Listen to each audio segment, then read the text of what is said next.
नमस्कार दोस्तों, स्वागत है आपका अनुराग की वाणी में, जहां हम आपको सुनाते हैं दिल दहला देने वाली डरावनी कहानियां।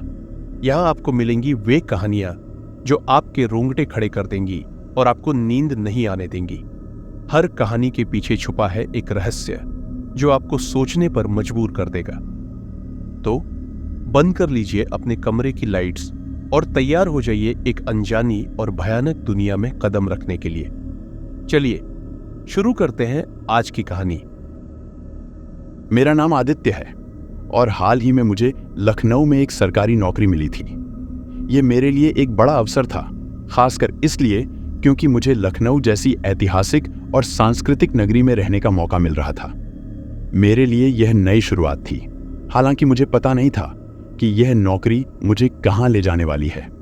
मुझे जिस जगह पर रहना था वह शहर से बाहर एक पुरानी हवेली थी जो अब सरकार के कब्जे में थी। हवेली शहर से काफी दूर, लगभग 20 किलोमीटर की दूरी पर एक छोटे से गांव के पास स्थित थी। जब मुझे इस हवेली में रहने का आदेश मिला तो मैं थोड़ा हैरान हुआ था। सरकारी भवन आमतौर पर नए होते हैं, पर यह हवेली कई सदियों पुरानी थी। मेरे दोस्तों ने भी मजाक में कहा कि पुरानी हवेलियों में भूत प्रेत होते हैं, लेकिन मैंने इसे हंसी में टाल दिया। मैं अपने सामान के साथ हवेली की ओर निकल पड़ा। रास्ता थोड़ा वीरान था और गांव वालों ने हवेली का नाम सुनकर अजीब नजर से देखा, जिससे मेरा मन थोड़ा बेचैन हो गया। लेकिन मैंने मन को समझाया कि ये सिर्फ पुराने अंधविश्वास हैं। नौकरी की जिम्मेदारी बड़ी थी और मुझे इसे निभाना था। जब मैं हवेली के पास पहुंचा तो मेरी आंखें एक पल के लिए थम गईं। ये एक विशाल प्राचीन इमारत थी। चारों ओर सूनेपन का एहसास था, जैसे हवेली अपने समय के वैभव को पीछे छोड़ अब सिर्फ सन्नाटे में लिपटी रह गई हो। इमारत के ऊंचे ऊंचे स्तंभ और उसके झरझर होते गेट इसे किसी राजसी महल की तरह प्रस्तुत कर रहे थे। हवेली का घना सन्नाटा और उसकी टूटी फूटी हालत देखकर मेरा दिल थोड़ा कांप गया, लेकिन मैं खुद को समझाता रहा कि ये सिर्फ पुरानी इमारतें हैं, इसमें डरने जैसी कोई बात नहीं है। अंदर दाखिल होते ही हवेली के बड़े दरवाजे ने एक लंबी कराहती हुई आवाज निकाली, मानो वह कई सालों से किसी के आने का इंतजार कर रहा हो। फर्श पर जमी धूल और दीवारों पर छाई नमी इस बात की गवाही दे रही थी कि यहाँ बहुत लंबे समय से कोई नहीं आया है। मुझे यहाँ का माहौल बेहद रहस्यमय और बोझिल लगा, जैसे हवेली के हर कोने में कुछ छिपा हो जो अपनी कहानी सुनाने को बेताब हो। चारों ओर फैले सन्नाटे और हवेली की विशालता ने मुझे अनायास ही एक अजीब सी बेचैनी से भर दिया। हवेली के अंदर कदम रखते ही मेरे शरीर में एक अजीब सी ठंडक दौड़ गई। यह ठंड हवा की नहीं थी, बल्कि एक अदृश्य एहसास था, जैसे कोई मेरे बहुत करीब खड़ा हो और मुझे देख रहा हो। मैंने कुछ देर रुककर चारों ओर देखा, लेकिन वहां कोई नहीं था। मेरी सांसें थोड़ी तेज हो गईं और दिल की धड़कन बढ़ने लगी। ऐसा लग रहा था मानो इस हवेली की दीवारों के भीतर कोई गहरा राज छिपा हो, जो सिर्फ मुझे महसूस हो रहा था। जैसे ही मैं आगे बढ़ा, एक हल्की सी फुसफुसाहट सुनाई दी। मुझे लगा शायद मेरे कानों में हवा की सरसराहट हो, लेकिन ये कुछ और था। मानो किसी ने मेरे कानों के पास आकर कुछ कहा हो, लेकिन शब्द समझ में नहीं आए।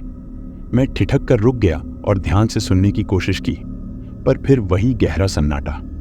यह एहसास मेरे मन को झकझोर रहा था।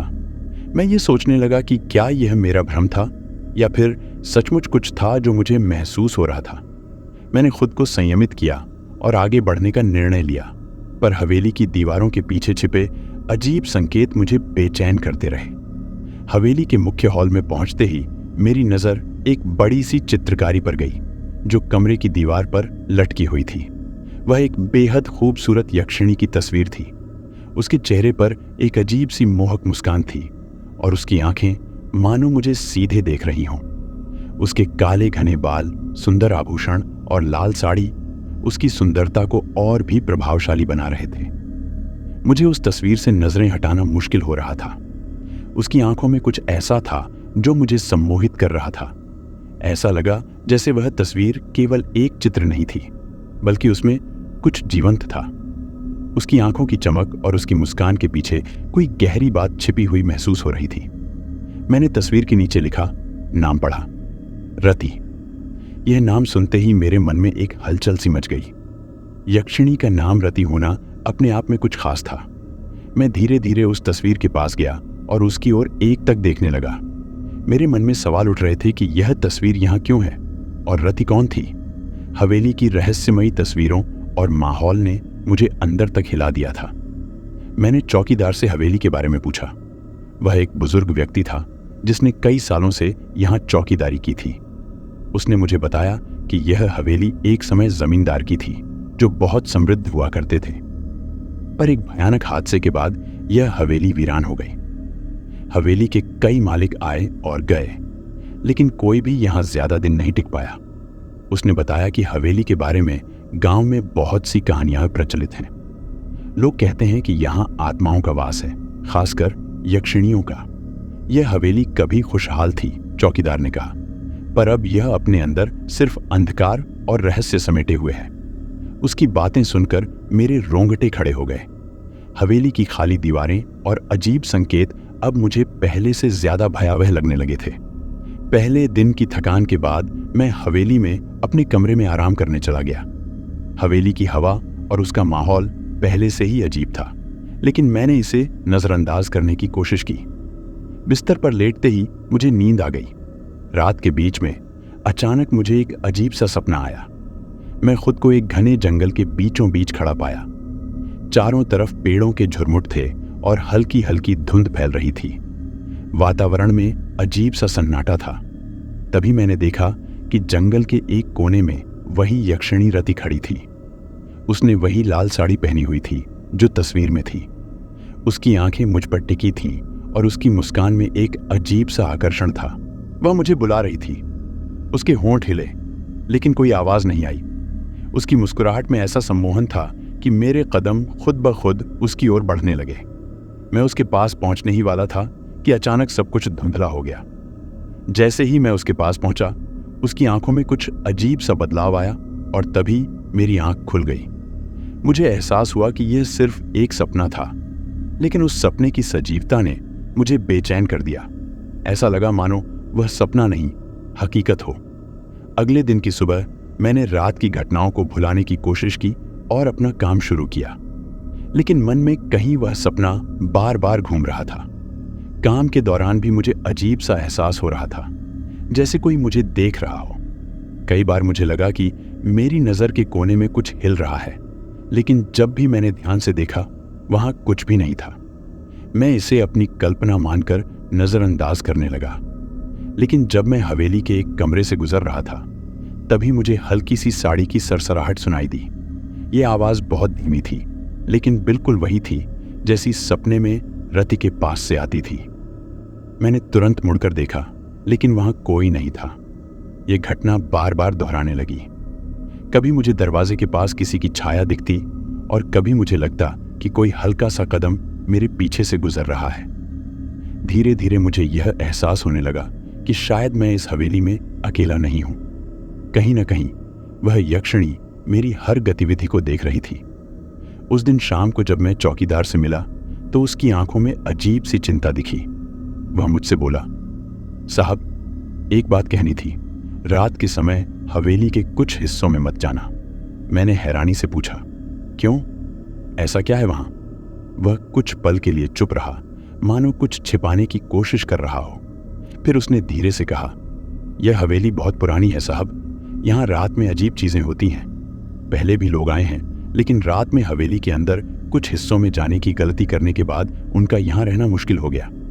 उसकी बातें सुनकर मैं थोड़ा चौंक गया। उसने स्पष्ट रूप से कुछ नहीं कहा, लेकिन उसकी आवाज में डर साफ महसूस हो रहा था। मैं समझ नहीं पा रहा था कि यह महज अंधविश्वास है या सच में कुछ है, लेकिन उसकी चेतावनी ने मुझे और अधिक सतर्क कर दिया। मैंने उसे आश्वासन दिया कि मैं ध्यान रखूंगा, लेकिन अंदर ही अंदर मेरा मन अब और भी बेचैन हो गया था। अगले दिन मैंने गांव के मंदिर जाने का सोचा। हवेली में रहकर मन में अजीब अजीब विचार आ रहे थे, इसलिए सोचा कि थोड़ा बाहर जाकर ध्यान बदलूं। गांव का मंदिर छोटा था, लेकिन वहां के पुजारी पंडित अजीत शास्त्री काफी ज्ञानी व्यक्ति थे। मैंने पंडित जी से हवेली के बारे में थोड़ी जानकारी मांगी। उनके चेहरे पर हल्की सी मुस्कान आई, लेकिन उनकी आंखों में कुछ छिपा हुआ था। उन्होंने बताया, यह हवेली बहुत पुरानी है। इसके मालिक अमीर जमींदार थे, लेकिन सालों पहले यहां कुछ भयानक घटा। गांव में लोग कहते हैं कि हवेली में एक यक्षिणी का वास है। वह बहुत ही सुंदर थी, लेकिन उसका स्वभाव बहुत भयानक था। यह सुनकर मेरे मन में हलचल मच गई। यक्षिणी?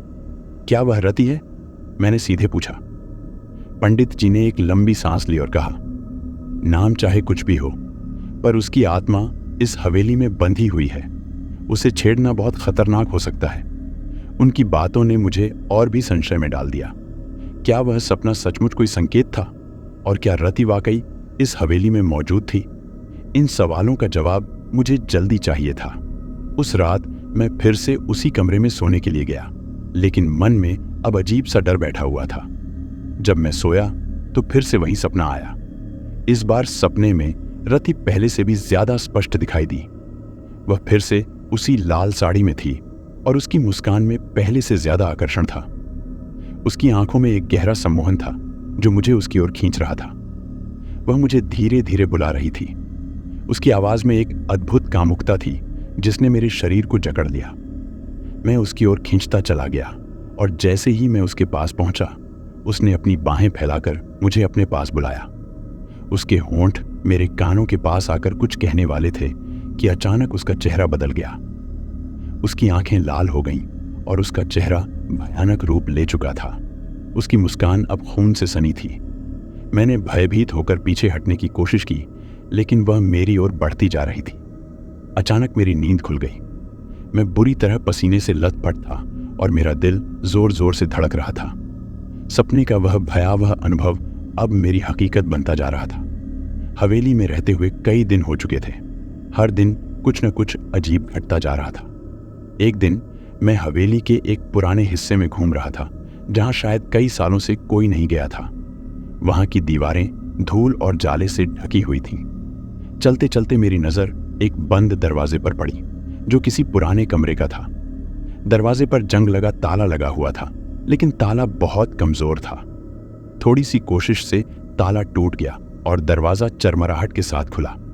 कमरे के अंदर की हालत बेहद पुरानी थी, मानो वहां कई दशकों से किसी ने कदम नहीं रखा हो।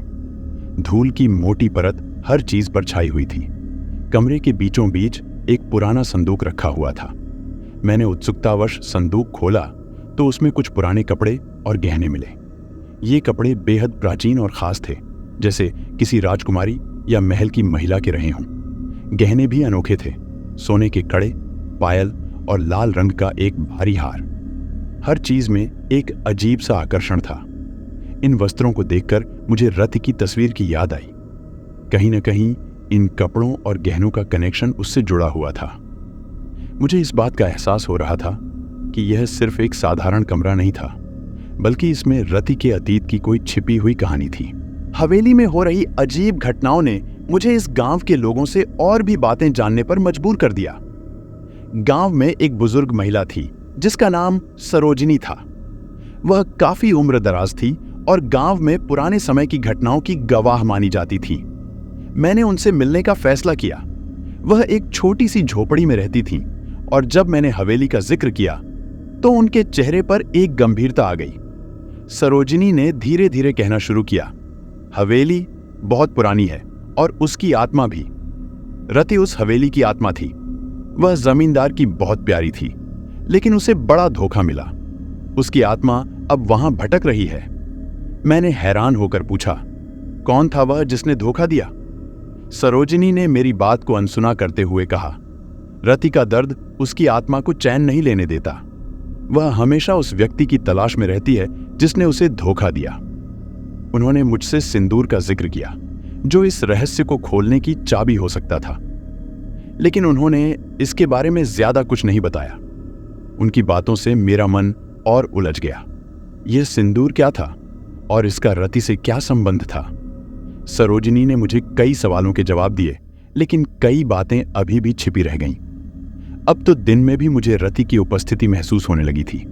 हवेली के हर कोने में, हर कमरे में ऐसा लगता था कि वह कहीं न कहीं मेरे आसपास है। उसकी आंखें, उसकी मुस्कान, सपनों के बाहर भी मैं उसे देखने लगा था। कई बार मुझे लगता कि वह मुझे देख रही है, मेरे हर कदम पर नजर रख रही है। कभी कभी जब मैं किसी कमरे से गुजरता तो मुझे लगता कि उसके कानों के पास किसी ने धीरे से कुछ कहा, लेकिन जब मैं पलट कर देखता वहां कोई नहीं होता। रति का यह सम्मोहक असर अब मेरी सोच पर भी हावी हो चुका था। उसके बिना मेरा दिन अधूरा लगने लगा था। यह अजीब था कि मैं उसे देखने के बाद खुद को रोक नहीं पाता। उसकी मुस्कान और उसकी आंखें मुझे लगातार अपनी ओर खींच रही थीं। मैं जानता था कि यह सही नहीं है, लेकिन फिर भी मेरे कदम उसी दिशा में बढ़ते जा रहे थे, जैसे उसकी आत्मा मुझे अपनी ओर बुला रही हो। अब हवेली में रहना और भी कठिन हो गया था। अजीब घटनाएं हर दिन घटने लगी थीं। कई बार जब मैं आईने के पास खड़ा होता तो मुझे उसमें अपनी छवि के साथ एक और परछाई दिखती। वह परछाई कुछ पल के लिए दिखती और फिर गायब हो जाती। यह सिर्फ भ्रम था या हकीकत, मैं समझ नहीं पा रहा था। हवेली के बंद दरवाजे खुद ब खुद खुलने लगे थे। रात में अचानक हवेली में ठंडक बढ़ जाती थी, जबकि बाहर मौसम गर्म होता था। ऐसी ही एक रात जब मैं अपने कमरे में था, अचानक दरवाजा खुद ही खुल गया। एक ठंडी हवा का झोंका अंदर आया और मुझे ऐसा लगा मानो किसी ने मेरे कानों के पास कुछ कहा हो। मेरे रोंगटे खड़े हो गए। मैंने दरवाजा बंद करने की कोशिश की, लेकिन वह जैसे अपने आप खुलने की कोशिश कर रहा था। यह सब इतना अजीब और डरावना था कि अब मुझे यकीन हो गया था कि हवेली में कुछ तो जरूर है, लेकिन क्या वह रति की आत्मा थी या कुछ और? यह सवाल मुझे परेशान करने लगा। यह सब झेलते झेलते मैंने फैसला किया कि अब मुझे अकेले इस हवेली में नहीं रहना चाहिए। मैंने अपने पुराने दोस्त राघव को बुलाने का निर्णय लिया। राघव एक ऐसा व्यक्ति था जो अंधविश्वासों पर विश्वास नहीं करता था। वह मेरा सबसे अच्छा दोस्त था और मैंने उसे सब कुछ बताने का फैसला किया। मैंने फोन किया और 2 दिन बाद वह हवेली में आ गया। राघव के आते ही मुझे थोड़ी राहत महसूस हुई। वह हवेली में कदम रखते ही थोड़ा असहज हुआ, लेकिन उसने मुझसे कहा, तू फालतू में सोच रहा है, ये सब तेरे दिमाग का खेल है। मैंने उसे सब कुछ बताया, रति के सपने, रहस्यमयी कमरे, सरोजिनी की बातें। पहले तो वह हंसा, लेकिन जब उसने हवेली का वातावरण महसूस किया तो उसकी हंसी थोड़ी थम गई। राघव ने भी हवेली की ठंडक और अजीब घटनाओं को महसूस किया। हालांकि वह मुझे शांत करने की कोशिश कर रहा था, लेकिन उसकी आंखों में डर साफ दिख रहा था। उसका यहां आना मेरे लिए एक सहारा था, लेकिन अब हम दोनों ही इस रहस्य में उलझते जा रहे थे। रात का समय था और हवेली में अजीब सा सन्नाटा पसरा हुआ था। मैं और राघव खाने के बाद बात कर रहे थे, तभी अचानक बिजली चली गई। पूरे घर में घना अंधेरा छा गया। हवेली के अंधेरे में एक अजीब सी ठंडक फैल गई। हम दोनों ने टॉर्च जलाने की कोशिश की, लेकिन कुछ भी काम नहीं कर रहा था। कमरे में हवा भी अजीब तरीके से हिल रही थी, मानो कोई अदृश्य शक्ति हमारे बीच हो।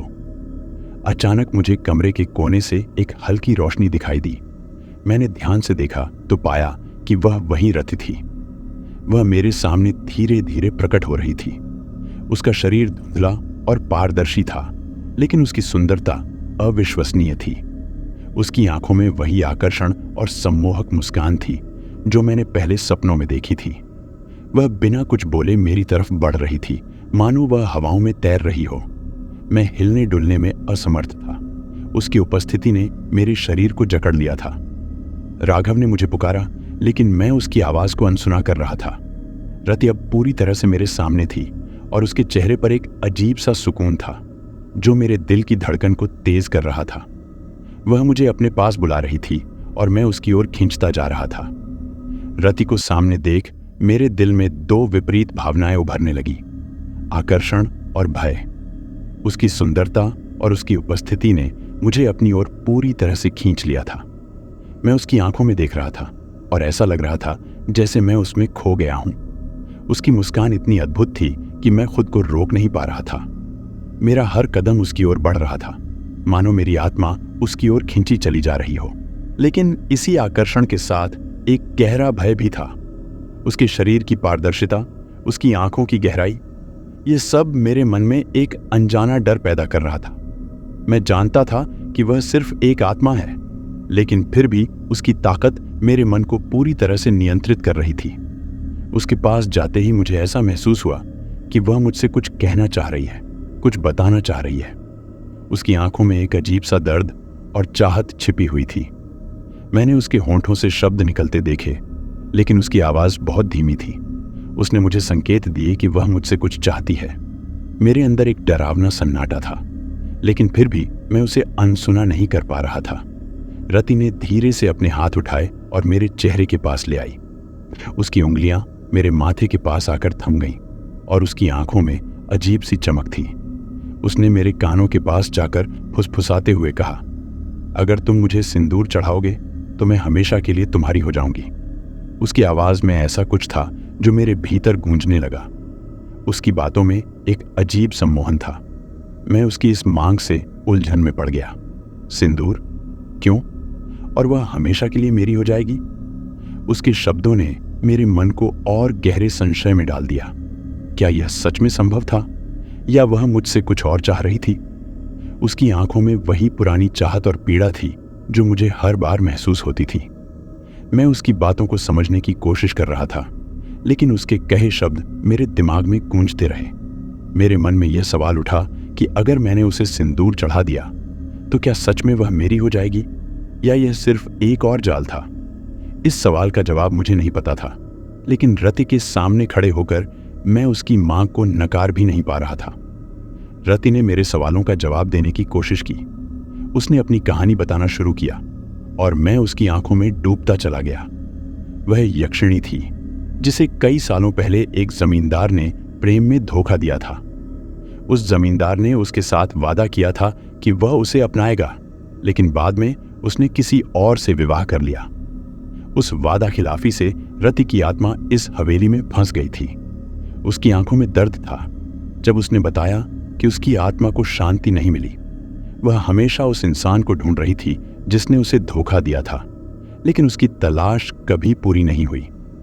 अब उसकी आत्मा आदित्य के रूप में शायद वह शांति पा सकती थी। रति ने मुझे बताया कि वह मेरे साथ उस धोखे का अंत कर सकती है, लेकिन इसके लिए उसे मेरा साथ चाहिए था, और सिंदूर का अर्पण उसकी आत्मा को पूर्ण मुक्ति दिला सकता था। उसकी कहानी सुनते ही मेरे मन में एक और सवाल उठा, क्या मैं उसका वह उद्धारक हूं जिसे वह इतने सालों से ढूंढ रही है, या फिर यह सिर्फ उसकी आत्मा का एक और खेल है? मैं रति की बातों में खोया हुआ था। तभी राघव ने मुझे जोर से झकझोरा, आदित्य, यह सब कुछ नहीं है। यह सब तेरी सोच का हिस्सा है। वह सिर्फ तुझे धोखा दे रही है। राघव की आवाज में चिंता साफ झलक रही थी। उसने मुझे वापस होश में लाने की कोशिश की। उसने मुझे चेतावनी दी कि रति से दूर रहूं। वह बार बार कह रहा था कि यह आत्माएं इंसानों को फंसाने के लिए ऐसी चालें चलती हैं, और अगर मैं उसकी बातों में आ गया तो इसका अंजाम बुरा हो सकता है। लेकिन अब मेरा मन पूरी तरह से रति की ओर आकर्षित हो चुका था। उसकी आंखों में जो चाहत थी वह मुझसे नजरअंदाज नहीं हो रही थी। मैं समझ नहीं पा रहा था कि क्या सही है और क्या गलत। राघव की चेतावनी मेरे मन में हलचल पैदा कर रही थी, लेकिन रति का सम्मोहन मुझे उसकी ओर खींचे जा रहा था। रति के सम्मोहन ने मुझे पूरी तरह अपनी गिरफ्त में ले लिया था। हर दिन मैं उसकी उपस्थिति को और गहराई से महसूस कर रहा था, मानो वह मेरे साथ हर पल मौजूद हो। लेकिन एक रात जब मैं गहरी नींद में था, मुझे एक सपना आया। उस सपने में रति ने मुझे अपने अतीत की एक झलक दिखाई। वह पहले एक इंसान से प्रेम करती थी जो उसका पूरा जीवन बन गया था। वह उसे अपना सब कुछ मान बैठी थी, लेकिन उस आदमी ने रति को धोखा दिया। वह उसे अपने प्रेम का वचन देकर छोड़कर भाग गया। रति की आंखों में उस समय जो दर्द और नफरत थी वह मैंने सपने में साफ देखी। उस आदमी के जाने के बाद रति की आत्मा इस हवेली में कैद हो गई थी, और उसका श्राप यह था कि जब तक कोई उसे सिंदूर चढ़ाकर उसकी पत्नी नहीं बनाएगा, उसकी आत्मा को मुक्ति नहीं मिलेगी। यह श्राप सिर्फ रति के लिए ही नहीं, बल्कि मेरे लिए भी खतरनाक था। मैं उसकी ओर खींचता चला जा रहा था, और मुझे यह नहीं पता था कि अगर मैंने उसकी बात मान ली तो क्या मैं भी उसी श्राप का हिस्सा बन जाऊंगा। मेरा मन उलझन में था, लेकिन रति की बातों में छुपे दर्द ने मुझे उसकी मदद करने के लिए मजबूर कर दिया था। गांव के पंडित अजीत शास्त्री के पास जाकर मैंने अपने सपनों और रति के बारे में सब कुछ बताया। पंडित शास्त्री ने मुझे गंभीरता से सुना और फिर गहरी सांस लेकर बोले, रति की आत्मा इस हवेली में फंसी हुई है। उसका श्राप उसे सिंदूर से बांधता है। अगर तुम उसे सिंदूर चढ़ा दोगे तो उसकी आत्मा को मुक्ति मिल सकती है, लेकिन यह अनुष्ठान बहुत खतरनाक है। पंडित शास्त्री ने मुझे चेताया कि यक्षिणी की आत्माएं बहुत ताकतवर होती हैं और उनका उद्देश्य किसी को सिर्फ अपनी तरफ खींचना नहीं होता। वे अपनी इच्छा पूरी करने के लिए किसी भी हद तक जा सकती हैं। उन्होंने कहा कि रति के साथ छेड़छाड़ करने से मुझे बहुत बड़ा नुकसान हो सकता है।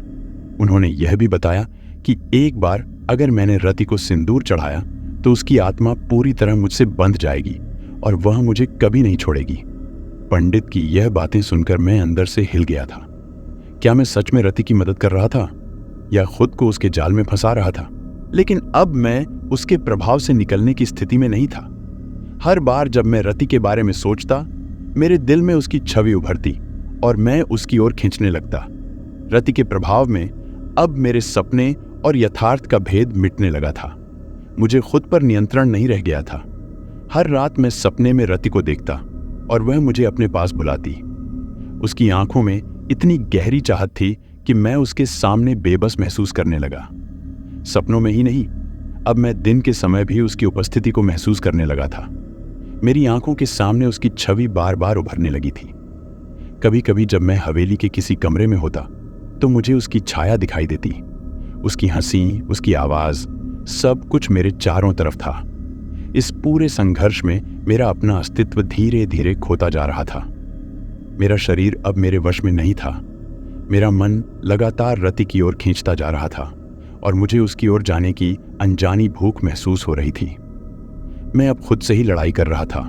आत्मा और शरीर का यह संघर्ष मेरे लिए असहनीय हो गया था। राघव मेरे इस बदलते व्यवहार से परेशान हो चुका था। उसे हवेली में हो रही अजीब घटनाओं से भी डर लगने लगा था। एक रात जब वह हवेली के गलियारों में गया तो उसने फर्श पर खून के निशान देखे।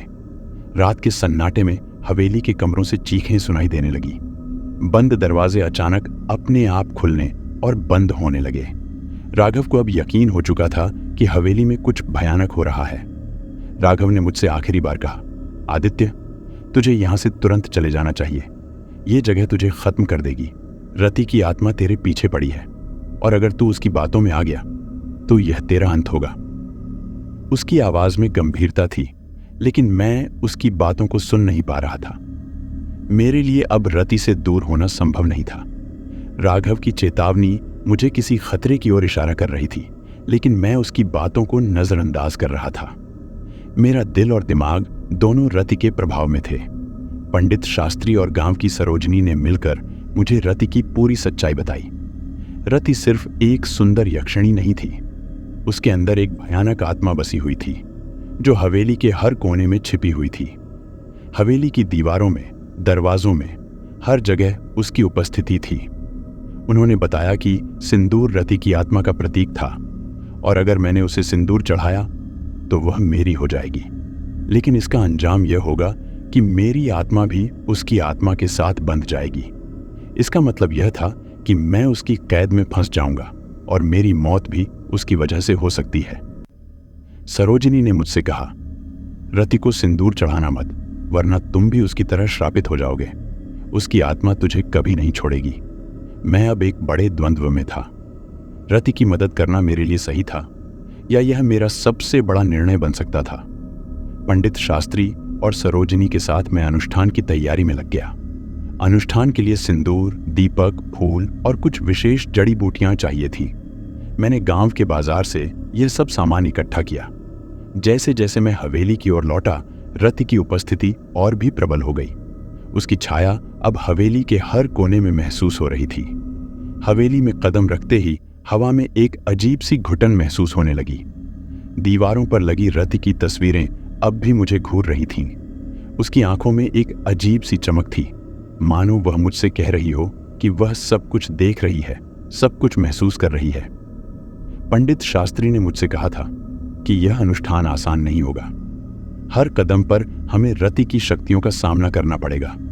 मैं डर से कांप रहा था, लेकिन अब मेरे पास पीछे हटने का कोई विकल्प नहीं था। मेरे सपनों और यथार्थ के बीच की सीमा पूरी तरह मिट चुकी थी। रात के समय हम हवेली के मुख्य हॉल में अनुष्ठान के लिए एक जगह तैयार करने लगे। जैसे जैसे रात गहरी होती गई, हवेली के चारों ओर एक अजीब सन्नाटा पसर गया। यह सन्नाटा एक खतरनाक तूफान से पहले की शांति जैसा था। मुझे एहसास हो रहा था कि आज की रात कुछ बहुत बड़ा होने वाला है। रति अब हर समय मुझसे संवाद कर रही थी। कभी मेरे सपनों में आती तो कभी जागते समय मेरे कानों में फुसफुसाती, आदित्य, मैं तुझसे प्रेम करती हूं, तू मुझे सिंदूर चढ़ा दे, मैं तुझे इस श्रापित हवेली से मुक्त कर दूंगी, हम दोनों हमेशा के लिए साथ होंगे। उसकी आवाज में इतनी मोहकता थी कि मैं उसकी तरफ खींचता चला जा रहा था। लेकिन हर बार जब मैं उसकी बातों पर यकीन करने की कोशिश करता, एक अनजाना भय मेरे अंदर जाग उठता। क्या यह सच में प्रेम है, या फिर उसके लालच का कोई रूप जिससे वह मुझे अपने कब्जे में लेना चाहती है? उसकी आंखों में प्यार और क्रोध दोनों थे, जैसे वह मुझे पूरी तरह से अपने वश में करना चाहती हो। रति के प्रेम ने मुझे भ्रमित कर दिया था। मैं उसके मोहक रूप से बचना चाहता था, लेकिन उसके बिना अब रह भी नहीं सकता था। हवेली की हर दीवार, हर कोना उसकी उपस्थिति से भरा था। उसकी सुंदरता मुझे अपनी ओर खींच रही थी, लेकिन उसके अंदर छिपी भयानक सच्चाई से मैं भाग भी नहीं सकता था। राघव अब भी मेरे साथ था, लेकिन वह इस सबसे बेहद परेशान था। उसने मुझसे कई बार कहा था कि मैं यह अनुष्ठान न करूं, लेकिन मैं उसकी बात नहीं मान सका। उस रात राघव और मैं अनुष्ठान की आखिरी तैयारी कर रहे थे। अचानक राघव ने कहा कि उसे बाहर कुछ अजीब सी आवाजें सुनाई दे रही हैं। मैं जरा बाहर जाकर देखता हूं, उसने कहा और हवेली के पिछले हिस्से की ओर चला गया। मैंने उसे रोका नहीं, क्योंकि मेरे दिमाग में सिर्फ अनुष्ठान की तैयारी थी। लेकिन जब राघव काफी देर तक वापस नहीं आया तो मुझे चिंता होने लगी। मैं उसे ढूंढने के लिए बाहर निकला। हवेली के पीछे वाले बागीचे में राघव की लाश पड़ी हुई थी। उसका चेहरा भयानक डर में जम चुका था। उसकी आंखें खुली हुई थी, जैसे उसने कुछ बेहद डरावना देखा हो। उसकी मौत का कोई साफ कारण नहीं था, न तो शरीर पर कोई चोट थी और न ही खून। लेकिन मुझे यकीन था कि यह रति का काम था। उसकी आत्मा ने राघव को अपने रास्ते से हटा दिया था। राघव की मौत ने मेरे अंदर डर को और भी बढ़ा दिया। मैं सोचने लगा कि क्या अब मेरे लिए भी यही अंत होगा। लेकिन तभी रति फिर से मेरे सामने प्रकट हुई। इस बार वह पहले से भी ज्यादा खूबसूरत और ताकतवर लग रही थी। उसकी आंखों में अब कोई संकोच नहीं था, बस एक ठोस इरादा था। आदित्य, उसने कहा, यह तुम्हारी आखिरी रात है। या तो तुम मुझे सिंदूर चढ़ाकर हमेशा के लिए अपना बना लो, या फिर मैं तुम्हें इस हवेली में हमेशा के लिए कैद कर दूंगी। उसकी आवाज में अब आदेश था, प्रेम नहीं। उसकी उपस्थिति अब इतनी शक्तिशाली हो चुकी थी कि मुझे सांस लेने में भी मुश्किल हो रही थी। मेरे चारों ओर हवेली की दीवारें मानो सजीव हो उठी थीं। रति अब अपनी पूरी शक्ति के साथ मुझ पर हावी हो रही थी। उसका प्रस्ताव अब कोई साधारण प्रस्ताव नहीं था।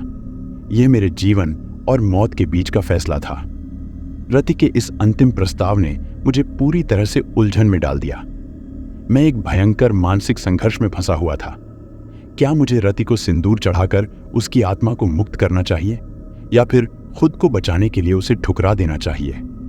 रति के मोहक आकर्षण ने मुझे पूरी तरह से अपने जाल में फंसा लिया था। उसकी हर बात मुझे उसकी ओर खींच रही थी।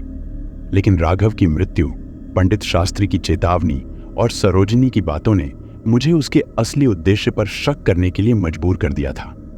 अगर मैंने रति को सिंदूर चढ़ाया तो क्या वह मुझे सच में मुक्त कर देगी, या फिर उसकी आत्मा के साथ मेरा भी अंत होगा? हर पल मेरे दिमाग में यही सवाल उठ रहे थे। यह निर्णय मेरे जीवन का सबसे बड़ा और सबसे कठिन निर्णय था। रात गिर चुकी थी और हवेली के चारों ओर गहरा अंधकार फैल चुका था। हवा में अजीब सी सिहरन थी, जैसे कुछ भयानक घटने वाला हो।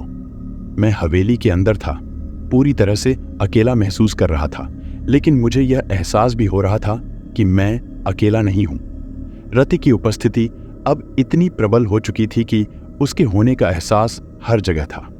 हवेली की दीवारों पर उसकी छाया दिख रही थी। उसकी ठंडी सांसें मेरी गर्दन के पास महसूस हो रही थी।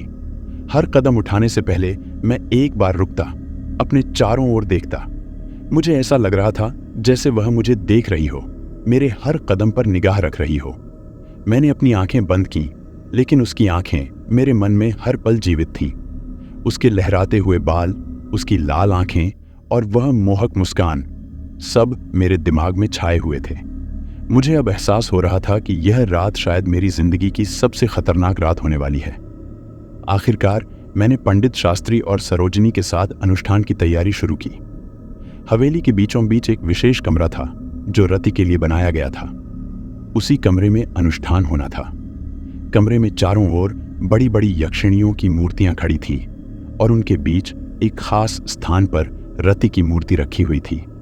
पंडित शास्त्री ने सिंदूर का थाल रति की मूर्ति के सामने रख दिया। मैं थाल को देख रहा था और सिंदूर की चमक में मुझे रति का चेहरा दिखने लगा था। मंत्रोच्चार शुरू हो चुके थे। सरोजिनी भी मंत्रों में शामिल हो चुकी थी। वातावरण में अजीब सी घुटन बढ़ने लगी थी। तभी हवेली के अंदर जैसे कोई भयानक तूफान शुरू हो गया। दीवारें कांपने लगीं, खिड़कियां और दरवाजे खुद ब खुद खुलने बंद होने लगे। कमरे की सारी मूर्तियां जैसे मेरी ओर घूर रही थीं। मेरे हाथ कांपने लगे, लेकिन मैंने खुद को संभाला और अनुष्ठान पर ध्यान केंद्रित किया। मंत्रोच्चार के बीच अचानक हवेली में एक चीख सुनाई दी। कमरे के अंदर हवा भयंकर रूप से घूमने लगी। तभी रति का भयानक रूप मेरे सामने प्रकट हुआ। उसकी सुंदरता अब पूरी तरह से एक विकराल शक्ति में बदल चुकी थी।